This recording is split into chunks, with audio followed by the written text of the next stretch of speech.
Welcome back. Still taking your phone calls, 412-575-2600 on the Bordas and Bordas hotline. And while we're at it, we'll get right back to that. We will go to Bob in Beachview. Bob, you're on the Nightly Sports Call. Yeah, at the Bengal game, after the Bengal game, I called in and I saw the video of Antonio Brown, and Bob Pompiani commented that you could get a concussion as much as a day later. But after I settled down, I saw another video, even on the news, and it was a tight shot of a circle of football players, mostly Steelers, but right in the middle, in the back of the circle, was the red-haired, orange uniformed quarterback of the Bengals, Andy Dalton. And they were in humble kneeling, and it just shows that when they were tested, that they went back to the depth of their central beliefs, and that's across the football teams, all the men in the football teams. So it reassures me. I'm looking forward to guys that are, if they're regrounded, if tomorrow, even on the Patriots team, if they all dig into their core values and work from them, we'll see a heaven of a game. But the strength is there in the men. Appreciate the call, Bob, and I'll tell you this much. That's not that uncommon.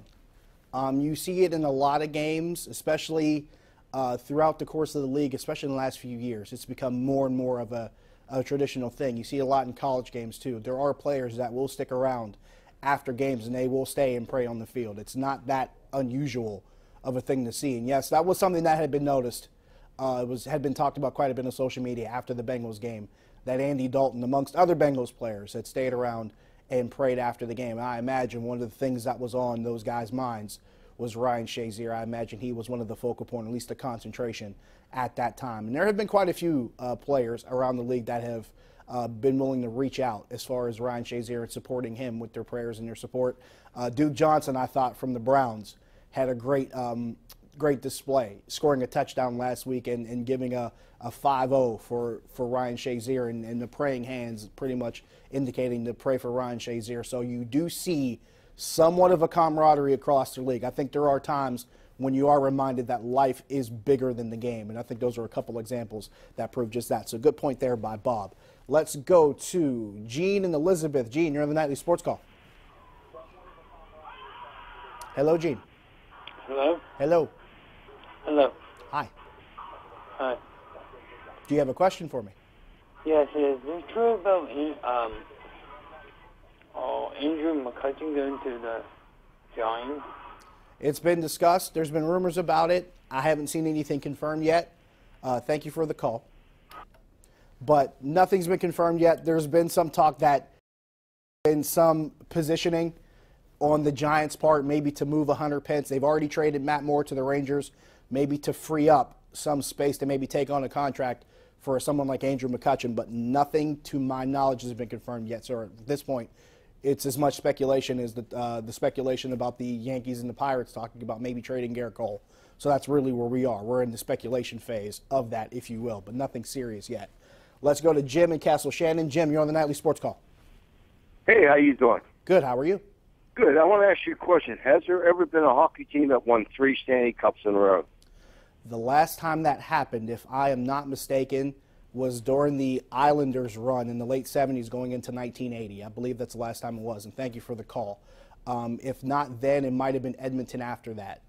But it was pretty much around that last time. Those are really the last two dynasties that won on that kind of run, that won 3 and 4 in a row. It was the Islanders and then the Edmonton Oilers. I'm talking about the Wayne Gretzky, Glenn Anderson, Kevin Lowe, Paul Coffey, Edmonton Oilers in the early 80s, and the Islanders in the late 70s. Those are the last two that I can really identify with. The other ones have been maybe 3 in a 5-year span or 2 in a 4-year span, but Chicago probably came the closest. I think they won 3 in 4 years or 3 in 5 years.